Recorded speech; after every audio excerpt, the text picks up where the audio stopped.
आज थोड़ा गौसे पाक का जिक्र दिल लगा के सुन लो और उनकी अहम अहम बातें बताऊंगा। मैं हवाई फायरिंग कम करता हूँ, किताबें पढ़ के आता हूँ, इसलिए जमीन से चिपक के चलता हूँ। तवज्जो चाहूंगा। जब मेरे गौस दुनिया में तशरीफ लाने वाले थे तो मेरे नबी अपने सहाबा के साथ आपके वालिद सैयद अबू सालेह मूसा जंगी दोस्त के ख्वाब में तशरीफ लाए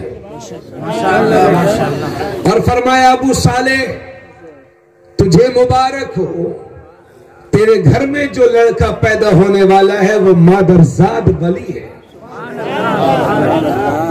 वो अल्लाह का भी महबूब है और मेरा भी महबूब है। नबी ने फरमाया, अबू सालेह तेरे घर में जो लड़का पैदा होने वाला है उसकी वलियों में वही शान होगी जो नबियों में तेरे नबी की शान है। जिस तरह से मेरे नबी के मोजज़ात बेशुमार, इसी तरह से गौसे आजम की करामात बेशुमार।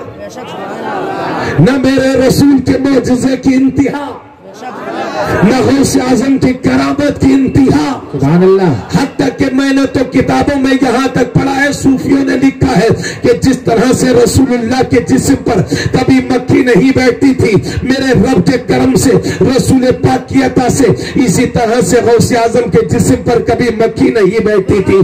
जिस तरह से रसूलुल्लाह के बौले बराज को जमीन लुक्मा कर जाती थी, इसी तरह से गौसे आजम के बौले बराज को भी जमीन लुक्मा कर जाती थी। जिस तरह से रसूलुल्लाह का पसीना खुशबूदार था, मेरे नबी के कर्म से गौसे आजम का पसीना भी खुशबूदार था। और वो गौसे आजम फरमाते हैं, अगर अब्दुल कादिर की जबान पर शरीयत की लगाम ना होती तो मैं लोगों को यह भी बताता कि अपने घर से क्या क्या खा करके आए हो और क्या क्या पी करके आए हो। मेरे गौस फरमाते हैं कि जिस तरह से ये आसमान जमीन पर साया किए हुए हैं, इसी तरह से अब्दुल कादिर का ये हाथ अपने मानने वालों के सरों पर है। मेरे गौस फरमाते हैं, अगर मेरा चाहने वाला कोई पूरब में हो और मैं पश्चिम में हूं, और अगर मेरा चाहने वाला पूरब से पुकारे तो मैं पश्चिम से अपने चाहने वालों की मदद किया करता हूं। मेरे गौस फरमाते हैं, मैं दुनिया को ऐसे देखता हूं जैसे हाथ की हथेली पर राई का दाना देखता हूं। सुन लो, मेरे गौस फरमाते हैं कि मेरा अल्लाह से यह वादा है कि जब तक मेरा चाहने वाला, मेरा नाम लेने वाला, मेरी ग्यारहवीं करने वाला जब तक तौबा नहीं कर लेगा, अल्लाह उसे मौत नहीं अता फरमाएगा, अल्लाह मौत नहीं अता फरमाएगा। उस फरमाते हैं कि अगर मेरा चाहने वाला कोई जहन्नम में भी चला जाएगा तो अब्दुल कादिर का ये हाथ उसे जहन्नम से निकाल करके बाहर कर देगा। नारे तकबीर, नारे रिसालत, जश्न गौसुल वरा, फैजाने गौसे आजम, फैजाने गौसे आजम, मुफ्ती तबरेज आलम साहब किबला, वाहिदी दूल्हा सरकार सोहेल मियां साहब किबला। नारे तकबीर, नारे रिसालत। आज उस गौस का जिक्र कर रहे हैं, बोलो सुभान अल्लाह। अब जरा हमारी बहनें बैठी हैं और बहनों को समझाने वाले आप बैठे हैं। आजकल कुछ बात औरतों के ताल्लुक से मुझे कहनी रहती है तो मैं मर्दों से पहले कहता हूं, औरतों से कम। आप कहेंगे मौलाना औरतों की बातें औरतों से कहिए, हमसे क्यों? तो मेरा मानना यह है कि जिस घरों की बागडोर मर्दों के हाथों में होती है,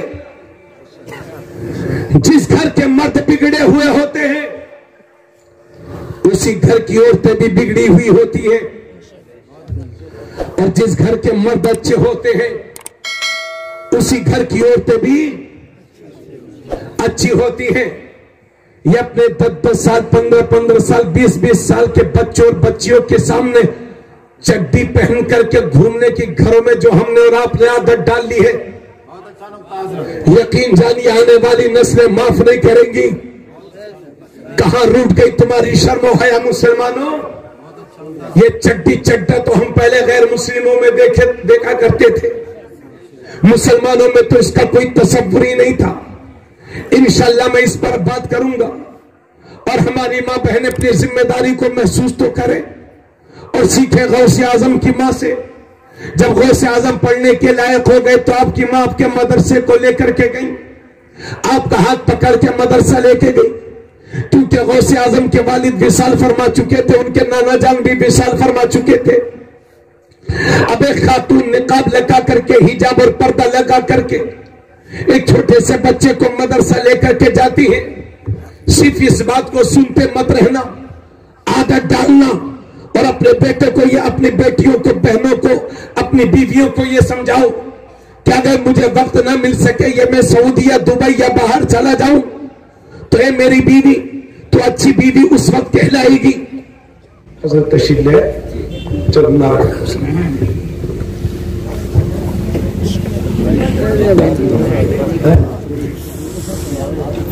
अब और अच्छा चलेगा इंशाअल्लाह। हज़रत आगे अल्लाहू अकबर, अल्लाहू अकबर, या रसूलल्लाह, या अल्लाह। लाइन पकड़े रहे मगर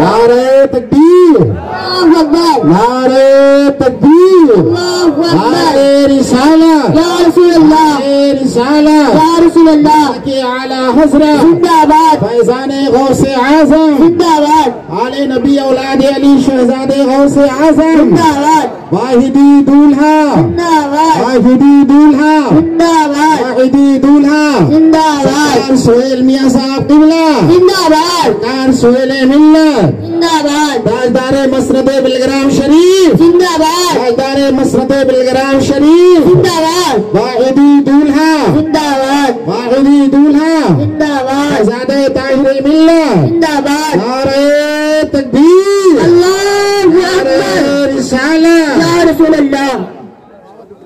हम कहाँ बैठे रहो?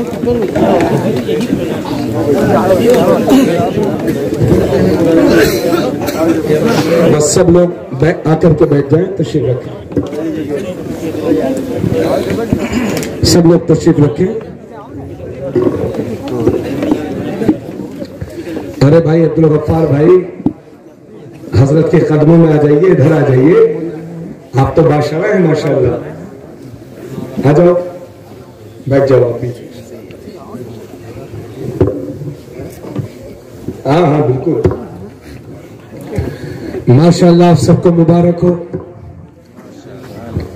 इस वक्त हम और आपके सामने ऊंचे नीचे ऊंचे नीचे का इस वक्त हम और आपके सामने पीछे जाके वीडियो पीर तरीक़त रहबरे राह शरीयत, अभी तो सही बोल रहा था पहले, कुछ बता अच्छा थोड़ा सा बेहतर करने की कोशिश करो। पीर तरीक़त रहबरे शरीयत मखदूमुल मशाइख शेख तरीक़त शहजादे फातिह खैबर नूर नजर सैयदा फातिमा ज़हरा मखदूमी आकाई व माबाई व मलजाई हुजूर वाला अशाह सैयद सुहेल मियां साहब क़िबला कादरी वाहिदी ताहिरी सज्जादा नशीन आस्ताने वाहिदिया बिलग्राम शरीफ व आस्ताने ताहिरिया बिलग्राम शरीफ। आज हजरत की मुबारक शख्सियत आप और हम आपके दरमियान है। अल्लाह पाक हजरत की उम्र में बेपनाह बरकतें अता फरमाए। आमीन आमीन अल्लाहुम्मा आमीन। अब्दुल गफ्फार भाई का पूरी जमात की तरफ से मैं शुक्रिया अदा करता हूँ। आपकी मोहब्बत और खुलूस की वजह से हजरत तशरीफ लाए और हम गुनाहगारों को आले रसूल की ज़ियारत का मौका अता फरमाया। इसके लिए अब्दुल गफ्फार भाई वाहिदी का मैं शुक्रिया अदा करता हूँ। अल्लाह इनकी इज्जत में चार चांद लगाए और इनके तमाम भाइयों और घरों के बच्चों की उम्र में बेपनाह बरकतें अता फरमाए। आमीन। हजरात, जो हजरात किसी से भी मुरीद नहीं है, बिलग्राम शरीफ वो जगह है कि जिसके लिए आला हजरत ने पूरा एक कलाम लिखा है, वो जमीन है बिलगिराम, हजरत मीर अब्दुल वाहिद बिलगिरामी, कि जिनकी निस्बत की वजह से आज से 50 साल पहले, 20 साल पहले, क्या 15 साल पहले वाहिदी लिखने वाले और सुनने वाले कम ही दिखाई देते थे। हालांकि वो खानका इतनी अजीम है कि 400-500 साल पहले से वहां अजीम मशाइख आराम फरमा रहे हैं।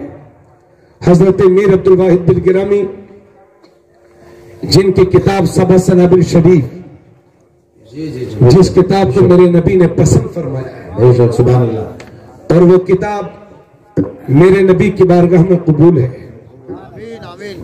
प्यारे भाइयों, तो बिलगिराम शरीफ वो जमीन है कि जहां बेमुरादों की मुरादें पूरी होती हैं। सैकड़ों लोग बिलगिराम शरीफ में दरखास्तें लगाते हैं, वहां हाजिरी देते हैं, और अल्लाह उन आले रसूल की बरकतों से लोगों की दुआओं को कबूल फरमाता है। मुजद्दिदीन आराम फरमा है वहां। हजरत मीर अब्दुल वाहिद बिलगिरामी और उनके अलावा भी 2 या 3 मुजद्दिद वहां आराम फरमा है। पूरी तफसीर हजरत बताएंगे, क्योंकि घर की बात घर वाला ही ज्यादा बेहतर बताता है, बाहर वाला उतना अच्छा नहीं बता देता।